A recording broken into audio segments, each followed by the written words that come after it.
ധ്യാൻ ശ്രീനിവാസൻ ഇപ്പോൾ currently Malayalam cinema ഇൻഡസ്ട്രിയിൽ ഏറ്റവും കൂടുതൽ ട്രോളുകൾ നേടിക്കൊണ്ടിരിക്കുന്ന ഒരു നടനായിരിക്കും Dhyan Sreenivasan. But at the same time Dhyan Sreenivasan എന്ന് പറയുന്ന നടൻ ഇത്രയധികം കളിയാക്കലും ഇത്രയധികം ട്രോളുകൾ കേൾക്കണമെങ്കിൽ പോലും ജെനുവൻലി ആ ഒരു നടനെ ഇഷ്ടപ്പെടുന്നതും ആ ഒരു മനുഷ്യനായിട്ടും ഒരു നടൻ എന്നുള്ള രീതിയിലും ഇഷ്ടപ്പെടുന്ന ഒരു ഫോളോയിങ് നമുക്ക് റീസെൻ്റ്ലി കാണാൻ സാധിച്ചിട്ടുണ്ട്. അഥവാ അദ്ദേഹത്തിൻ്റെ എത്ര സിനിമകൾ തിയേറ്ററുകളിൽ പരാജയമാണെങ്കിലും എത്ര സിനിമകൾക്ക് എത്ര നെഗറ്റീവ് റെസ്പോൺസ് കിട്ടിയാലും അദ്ദേഹത്തിൻ്റെ ഒരു സിനിമയ്ക്ക് ഒരു പോസിറ്റീവ് റെസ്പോൺസ് കിട്ടുകയാണെങ്കിൽ അത് കാണാൻ ജെനുവൻ ആയിട്ടുള്ള ഒരു ഓഡിയൻസ് നമ്മുടെ ഇടയിലുണ്ട് എന്നുള്ള കാര്യം അദ്ദേഹത്തിൻ്റെ ഓരോ പോസിറ്റീവ് റെസ്പോൺസ് കിട്ടുന്ന സിനിമയും പ്രൂവ് ചെയ്തുകൊണ്ടിരിക്കുകയാണ്. അതിൻ്റെ ഏറ്റവും പുതിയ എക്സാമ്പിളാണ് ഡിറ്റക്റ്റീവ് ഉജ്ജ്വലൻ എന്നുകൊണ്ടുള്ള സിനിമ. പക്ഷേ ഡിറ്റക്റ്റീവ് ഉജ്ജ്വലനിലേക്ക് കയറുന്നതിന് മുന്നേ അദ്ദേഹത്തിൻ്റെ കരിയറിൻ്റെ തുടക്കത്തിൽ നമുക്ക് സ്റ്റാർട്ട് ചെയ്യാം. ആദ്യം തന്നെ അദ്ദേഹത്തിൻ്റെ ആദ്യത്തെ സിനിമ തിര. ആ ഒരു സിനിമ തിയേറ്ററുകളിൽ വിജയമായിരുന്നില്ലെങ്കിൽ പോലും അദ്ദേഹത്തിൻ്റെ പെർഫോമൻസിന് ആ സിനിമകളിൽ നിന്ന് പോസിറ്റീവായിട്ടുള്ളൊരു റെസ്പോൺസ് തന്നെയായിരുന്നു ലഭിച്ചത്. പക്ഷേ അദ്ദേഹത്തിൻ്റെ ശരിക്കും ഒരു ബ്രേക്ക് ഔട്ട് മൂവി എന്ന് പറയുന്നത് വേറെ ഏതുമല്ല അടി കപ്പ്യാരെ കൂട്ടമണി എന്നുള്ള സിനിമ. I would say modern era Malayalam movies എടുത്തു നോക്കുമ്പോൾ one of the best campus comedy movies എന്ന് ഉറപ്പായിട്ടും പറയാൻ പറ്റുന്ന ഒരു സിനിമ തന്നെയാണ് അടി കപ്പ്യാരെ കൂട്ടമണി. ആ ഒരു സിനിമയിലെ ധ്യാനിൻ്റെ പെർഫോമൻസിലേക്ക് വരുമ്പോഴും ഒന്നും പ്രശ്നം പറയാത്ത രീതിയിലുള്ള നല്ല വൃത്തിക്ക് തന്നെ ചെയ്ത ഒരു പെർഫോമൻസ് തന്നെയായിരുന്നു. ആ ഒരു സിനിമയിലൂടെ തന്നെ നമുക്ക് വേണമെങ്കിൽ പറയാം ധ്യാൻ എന്ന് പറയുന്ന ആ ഒരു പേര് ഒരു ഹൗസ് ഹോൾഡ് നെയിമായി മാറി. അഥവാ ഒരുവിധം എല്ലാ മലയാളി ഓഡിയൻസിനും അറിയുന്ന ഒരു പേരായിട്ട് മാറി. ആൻഡ് അതിനെ അടുത്ത ലെവലിലേക്ക് കൊണ്ടുപോയത് വേറെ ഏത് സിനിമയല്ല, കുഞ്ഞിരാമായണം എന്നുള്ള സിനിമ. ഐ മീൻ ക്ലാസിക് എന്നുള്ളൊരു ടാഗ് നേടിയെടുത്ത ഒരു സിനിമയാണ് കുഞ്ഞിരാമായണം എന്ന് വരെ ഞാൻ പറയാൻ തയ്യാറാണ്. ആൻഡ് ആ സിനിമയിൽ വിനീത് ശ്രീനിവാസനും അജു വർഗീസിൻ്റെയോടൊപ്പം തന്നെ ധ്യാൻ ശ്രീനിവാസൻ്റെയും ഒരു കിടിലൻ പെർഫോമൻസ് നമുക്ക് കാണാൻ സാധിച്ചു. അങ്ങനെ ആ രണ്ട് സിനിമയ്ക്ക് ശേഷം ധ്യാൻ ശ്രീനിവാസൻ അദ്ദേഹത്തിൻ്റെ കരിയർ പീക്കിൽ നിന്നിട്ട് അതിനുശേഷം ധ്യാൻ ശ്രീനിവാസൻ്റെ കരിയറിൽ നമ്മളൊരു ഡൗൺഫോളാണ് കണ്ടത്. അത് തുടക്കത്തിൽ നമുക്ക് അത്രയ്ക്കും ക്ലിയർ ആയിട്ട് കാണാൻ സാധിക്കുന്നുണ്ടായിരുന്നില്ല. കാരണം അദ്ദേഹം സ്റ്റിൽ മോഡറേറ്റ് ആയിട്ടുള്ള വിജയങ്ങളും അങ്ങനെ തന്ന് പോയിക്കൊണ്ടേയിരുന്നു. പക്ഷേ ഒരു പോയിന്റ് എത്തിയപ്പോൾ അദ്ദേഹത്തിൻ്റെ പരാജയങ്ങൾ വളരെയധികം റെലവൻ്റായി മാറി എന്ന് തന്നെ പറയേണ്ടി വരും. അദ്ദേഹം സംവിധാനത്തിലേക്കും ഇടയിൽ കയറിയിട്ടുണ്ടായിരുന്നു ലവ് ആക്ഷൻ ഡ്രാമ എന്നുള്ള സിനിമയിലൂടെ. അതിൽ നിവിൻ പോളി എന്നുള്ള നടൻ്റെ പ്രസൻസും അതുപോലെ നിവിൻ പോളി അജു വർഗീസ് കോമ്പിനേഷൻ സീൻസും കോമഡിയൊക്കെ കാരണം കുഴപ്പമില്ലാതെ ചിരിച്ചിരിക്കാൻ പറ്റുന്ന ഒരു പടം ആയതുകൊണ്ട് തന്നെ ആ പടം തിയേറ്ററുകളിൽ വിജയിച്ചു. പക്ഷേ അതിനുശേഷം അദ്ദേഹം സംവിധാനത്തിനും കയറിയിട്ടുള്ള ആൻഡ് അദ്ദേഹത്തിൻ്റെ ആക്ടിങ് കരിയറിൻ്റെ കാര്യത്തിലേക്ക് വരികയാണെങ്കിൽ വളരെ താഴ്ന്നുപോയി എന്ന് തന്നെ പറയേണ്ടി വരും. റീസെൻ്റ് ആയിട്ടുള്ള കേസിൽ നമുക്ക് എല്ലാവർക്കും അറിയാം, വർഷത്തിൽ 10-15 സിനിമയും ചെയ്യും. അതിൽ നിന്ന് 1-2 മോഡറേറ്റ് ആയിട്ടുള്ള ഒരു വിജയം നേടിയെടുത്താൽ തന്നെ അതൊരു ഭാഗ്യമായിട്ട് കാണുന്ന ഒരു നടനായിട്ട് മാറി ധ്യാൻ ശ്രീനിവാസൻ. അഥവാ അദ്ദേഹത്തിന് പേരുകൾ വരെ ആൾക്കാർ വിളിക്കാൻ തുടങ്ങി. Oppenheimer of Malayalam movie industry, അതുപോലെ bomb star of Malayalam film industry എന്നുള്ള പേരുകളും ടാഗുകളും വരെ കൊടുക്കാൻ തുടങ്ങി. അത്രയ്ക്കും താഴ്ന്ന ലെവലിൽ നിന്ന ഒരു നടൻ ജെനുവിനായിട്ട് മെല്ലെ മെല്ലെ തിരിച്ചു വരികയാണെന്ന് വരെ ഞാൻ പറയാൻ തയ്യാറാണ്.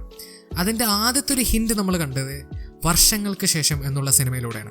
തിയേറ്ററുകളിൽ നിന്നും പോസിറ്റീവ് നേടിയെടുത്ത് OTTയിൽ ഇറങ്ങിയപ്പോൾ ഓവർ റേറ്റഡ് എന്നുള്ള ഒരു ടാഗ് നേടിയെടുത്ത ഒരു സിനിമ. ഞാൻ ജെനുവൻലി തിയേറ്റർ കണ്ടിട്ട് വളരെ ഇഷ്ടപ്പെട്ട ഒരു സിനിമയെന്ന് വർഷങ്ങൾക്ക് ശേഷം എനിക്ക് നന്നായി വർക്കായ ഒരു സിനിമ. ബട്ട് ഐ തിങ്ക് നമുക്ക് എല്ലാവർക്കും അഗ്രി ചെയ്യാൻ പറ്റുന്ന ഒരു ഫാക്ടർ എന്താണെന്ന് ചോദിച്ചാൽ ധ്യാൻ ശ്രീനിവാസൻ്റെ പെർഫോമൻസ് തന്നെയാണ്. ഡെഫിനറ്റ്ലി കരിയർ ബെസ്റ്റ് പെർഫോമൻസ് എന്ന് പറയാൻ പറ്റുന്ന ഒരു പെർഫോമൻസ് ആയിരുന്നു. അതിനുശേഷം അദ്ദേഹത്തിൻ്റെ കരിയർ ഒരു നല്ലൊരു പാത്തിലേക്ക് പോവും എന്ന് വിചാരിച്ച ഓഡിയൻസിനെ അദ്ദേഹം പിന്നെയും നിരാശപ്പെടുത്തി. പിന്നെയും ചപ്പ് ചവർ പോലെ കുറേ സിനിമകൾ ഇറക്കി. അതിനൊക്കെ നെഗറ്റീവ് റെസ്പോൺസ് കിട്ടി പരാജയങ്ങളിൽ പരാജയമായി മാറി. അങ്ങനെ തിയേറ്ററുകളിൽ പിന്നെയും പരാജയങ്ങൾ തന്ന നടൻ ഈ വർഷം ജെനുവൻലി കുറച്ച് ട്രാക്ക് മാറ്റി പോയിട്ട്. അഥവാ ഇപ്പം തന്നെ ഈ വർഷത്തിൽ ധ്യാൻ മൊത്തത്തിൽ 4 സിനിമകളിലാണ് അഭിനയിച്ചിരിക്കുന്നത്. അതിൽ നിന്ന് 2 സിനിമകളിൽ അദ്ദേഹം സൈഡ് റോളും 2 സിനിമകളിൽ മെയിൻ റോളായിട്ടാണ് അദ്ദേഹം വന്നിരിക്കുന്നത്. അതിൽ നിന്ന് സൈഡ് റോൾ ചെയ്ത ഒരു സിനിമ മച്ചാൻ്റെ മാലാഖ എന്ന് പറഞ്ഞിട്ടുള്ള സിനിമയാണ്.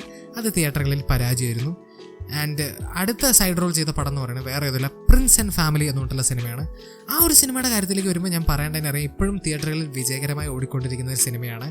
അതിൽ ധ്യാൻ പ്രത്യേകിച്ച് ഒരു റോളൊന്നും ഇല്ലെങ്കിലും കിട്ടിയ റോൾ നല്ല വൃത്തിക്ക് തന്നെ ചെയ്തു എന്ന് ഐ തിങ്ക് എല്ലാവർക്കും അഗ്രി ചെയ്യാൻ പറ്റും. അതുപോലെ തന്നെ അദ്ദേഹം മെയിൻ റോളായിട്ട് 2 സിനിമകൾ വന്നിട്ടുണ്ടായിരുന്നു. അതിൽ നിന്ന് ആപ് കേസേ ഹോ എന്ന് പറഞ്ഞിട്ടുള്ള സിനിമ. ആ സിനിമ തിയേറ്ററുകളിൽ പരാജയമായിരുന്നു. അതിൻ്റെ സ്റ്റോറി ആൻഡ് സ്ക്രീൻ പ്ലേ ഒക്കെ ധ്യാൻ ശ്രീനിവാസനെ ചെയ്ത്. ബട്ട് എന്ത് പറയാനാ, ഓഡിയൻസിൻ്റെ കയ്യിൽ നിന്ന് അത്രയ്ക്ക് മികച്ച റെസ്പോൺസ് ആയിരുന്നില്ല ആ ഒരു സിനിമയ്ക്ക് ലഭിച്ചത്.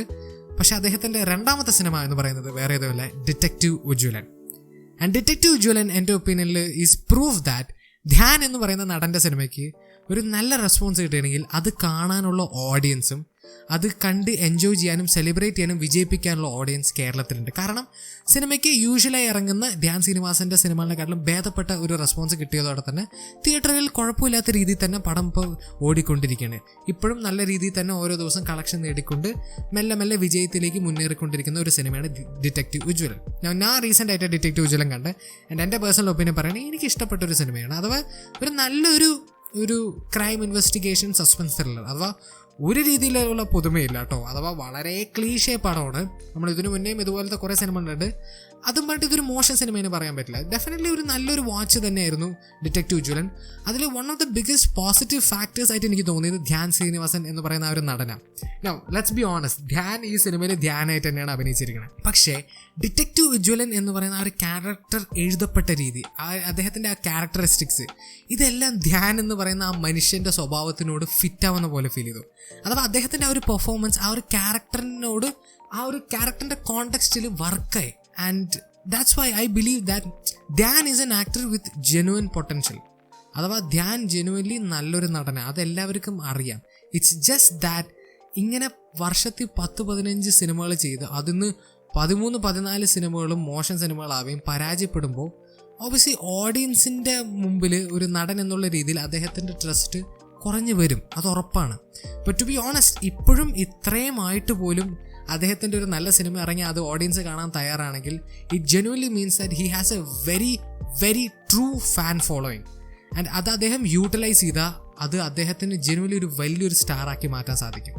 And again it feels like അദ്ദേഹം ചെറുതായിട്ട് ട്രാക്ക് മാറ്റിയിട്ടുണ്ട്. കാരണം വർഷം പകുതി തീരാറായി. അദ്ദേഹം ഇതുവരെയ്ക്കും 4 സിനിമകളിലാണ് അഭിനയിച്ചിരിക്കുന്നത്. അതിന് 2 സൈഡ് റോളും ബാക്കിയുള്ള 2 മെയിൻ റോളാണ്. ആൻഡ് യൂഷ്വലി ഈ സമയത്തിനുള്ളിൽ അദ്ദേഹം മിനിമം ഒരു 5, 6, 7, 8 സിനിമയെങ്കിലും ചെയ്തിട്ടുണ്ടാവും.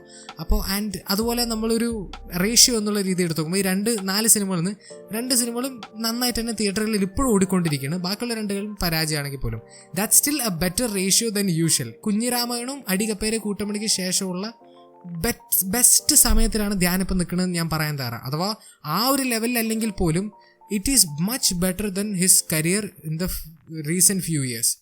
അപ്പോൾ ഈ ഫാക്ടേഴ്സൊക്കെ നോക്കുമ്പോൾ ജെനുവനെ പറഞ്ഞാൽ ധ്യാൻ കുറച്ചും കൂടി സെലക്റ്റീവായിട്ട് സ്ക്രിപ്റ്റ് സെലക്ട് ചെയ്യണമെങ്കിൽ it could be something big. അഥവാ ധ്യാൻ എന്ന് പറയുന്ന ഒരു നടൻ ഒരു സ്റ്റാർ ആയിട്ട് വരെ നമുക്ക് ചിലപ്പോൾ കാണാൻ സാധിക്കും in the near future if he starts becoming more selective about his scripts. And especially ഇപ്പോൾ അടുത്തതായിട്ട് ധ്യാൻ്റെ ഇറങ്ങാൻ പോകുന്ന സിനിമ തന്നെ എടുത്ത് നോക്ക്, ബബ്ബബ്ബ. നമ്മുടെ ദിലീപ് ഏട്ടനും വിനീത് ശ്രീനിവാസനും മോഹൻലാൽ വരെ ഒരു എക്സ്റ്റൻഡഡ് ക്യാമിയോ റോൾ പ്ലേ ചെയ്യുന്ന ഒരു cinema. One of the most anticipated Malayalam മൂവീസാണ്. അതിലൊരു പ്രധാന കഥാപാത്രമായിട്ട് ധ്യാൻ ശ്രീനിവാസനും വരുന്നുണ്ട്. അതിൽ തന്നെ നമുക്ക് മനസ്സിലാക്കാൻ സാധിക്കും Dhyan is genuinely trying to select good scripts now. And കുറച്ചും കൂടി സെലക്റ്റീവ് ആവുന്നു എന്നാണ് എൻ്റെ വിശ്വാസം. അറ്റ്ലീസ്റ്റ് ട്രാക്ക് റെക്കോർഡ് നോക്കുമ്പോൾ അങ്ങനത്തെ ഒരു ഫീലിംഗ് ആണ് എനിക്ക് കിട്ടിയിരിക്കുന്നത്. അപ്പോൾ ആ ഒരു പാത്ത് കണ്ടിന്യൂ ചെയ്യും എന്നാണ് എൻ്റെ പ്രതീക്ഷ. നൗ നമുക്കറിയാം ധ്യാനിൻ്റെ ഇൻ്റർവ്യൂസിൽ നിന്നൊക്കെ നമുക്ക് മനസ്സിലായ ഒരു കാര്യം, ധ്യാൻ ഒരിക്കലും ആക്ടിങ്ങിനെ ഒരു പാഷനായിട്ട് കാണുന്ന ഒരാളല്ല, ഒരു പ്രൊഫഷനായിട്ട് കാണുന്ന ഒരാളാണ്. അത് അദ്ദേഹത്തിൻ്റെ ചോയ്സാണ്. But at the end of the day I still hope that അദ്ദേഹത്തിൻ്റെ ഉള്ളിലുള്ള ആ ഒരു പൊട്ടൻഷ്യൽ, നടൻ എന്നുള്ള രീതിയിലുള്ള ഒരു പൊട്ടൻഷ്യൽ അദ്ദേഹം വേസ്റ്റ് ചെയ്യില്ല. അദ്ദേഹം അത് പറ്റുന്നത്ര യൂട്ടിലൈസ് ചെയ്യും. ആൻഡ് നമുക്ക് നിയർ ഫ്യൂച്ചറിൽ തന്നെ ധ്യാൻ എന്ന് പറയുന്ന ഒരു സ്റ്റാറിൻ്റെ ഒരു റൈസ് കാണാൻ സാധിക്കുമെന്നാണ്. എന്തൊക്കെയാണെങ്കിലും അത് നമുക്ക് കാത്തിരുന്ന് തന്നെ കാണാം. ഐ ആം എക്സൈറ്റഡ് ഫോർ ബബ്ബബ്ബ and I am excited to see where Dhyan's career goes. എന്തായാലും വീഡിയോ ഇഷ്ടപ്പെട്ടെങ്കിൽ ലൈക്ക് ചെയ്യുക, ഷെയർ ചെയ്യുക, സബ്സ്ക്രൈബ് ചെയ്യുക, നോട്ടിഫിക്കേഷൻ ബട്ടൺ അമർത്താൻ മറക്കരുത്. And most importantly Dhyan Sreenivasan എന്നുള്ള നടനെ പറ്റിയിട്ടുള്ള നിങ്ങളുടെ ഒപ്പീനിയൻ ഉറപ്പായിട്ടും കമന്റ് സെക്ഷനിൽ ഡ്രോപ്പ് ചെയ്യാൻ മറക്കരുത്. And I will see you guys in the next video. Bye by.